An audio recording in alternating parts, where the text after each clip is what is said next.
এখন পঞ্চমপতি একটা যোগকারী স্থান, একটা শুভ স্থানের অধিপতি যদি অষ্টম স্থানে চলে যায় তাহলে কি ফল হতে পারে?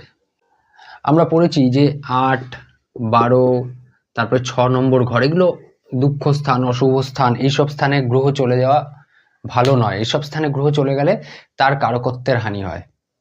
তাহলে এখন পঞ্চমপতি যদি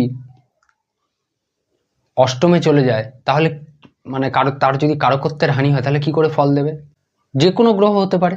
যদি পঞ্চমপতি এখন তুলা হয়, মানে শুক্র হয়, তাহলে 5, 6, 7, 8 অষ্টমে চলে গেল, তাহলে শুক্র তার মিত্রের ঘরে গেছে অষ্টমে পঞ্চমপতি হয়ে।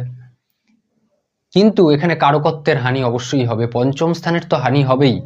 পঞ্চমপতি মানে যে ঘরের অধিপতি 8, 12-তে যায় সেই ঘরের হানি হয়, সেই গ্রহের কারকত্বের নষ্ট হয়। যে কোনো গ্রহ, শুভ গ্রহ হোক অশুভ গ্রহ হোক, সেই গ্রহ যদি অষ্টম, দ্বাদশ এসব স্থানে চলে যায়, সে যেই ঘরের অধিপতি হোক না কেন তার কারকত্বের হানি হয়, এবং যেই ঘরের হয়ে সে অষ্টম, দ্বাদশে যাচ্ছে সেই ঘরেরও ক্ষতি হয়। তাহলে পঞ্চমপতি অষ্টমে গেলে কি এমন ফল আছে যেটা বলতে পারি ভালো হবে? এক্ষেত্রে পঞ্চম স্থান থেকে হায়ার এডুকেশনও দেখা হয়। দেখুন, পঞ্চম স্থান হলো হায়ার এডুকেশন স্থান, সন্তান স্থান, ভালোবাসা, প্রেম এসবের স্থান। তাহলে পঞ্চম স্থানের এটা কত নম্বর স্থান? দেখুন, লগ্ন থেকে এটা অষ্টম স্থান, কিন্তু লগ্ন থেকে অষ্টম স্থান, কিন্তু পঞ্চম থেকে কত নম্বর স্থান? দেখুন, 1, 2, 3, 4। আমরা জানি 4 নম্বর ঘর মানে সুখ স্থান, তাই তো?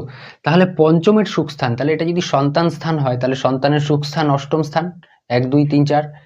যদি এটা প্রেম ভালোবাসার স্থান হয় তাহলে তার সুখ স্থান অষ্টম স্থান।